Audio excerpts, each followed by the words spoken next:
process in Malaysia. It was containing 2.3 kilograms of cocaine.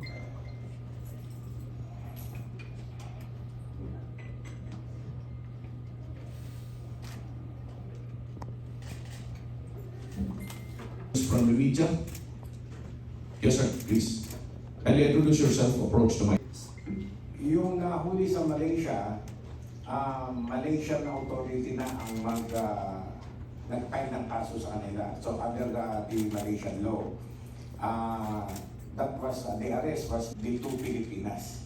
No, kaya sa drug deal ngayon, drug syndicate na yun, at eto nga, kundi meron na naman tayong another Pilipinas na na-victimize dahil sa pera, dahil sa kahirapan, ay pumapatol sa ganyang trabaho. So, kaya ayaw na natin magkaroon na ng another case wherein Pilipinas are victimized by this African drug syndicate.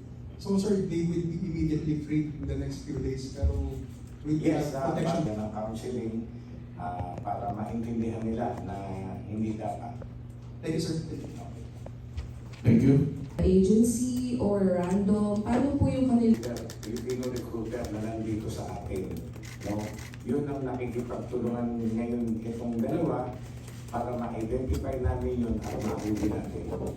With African drug syndicate. Ang pakay nga nila dito sa Pilipinas ay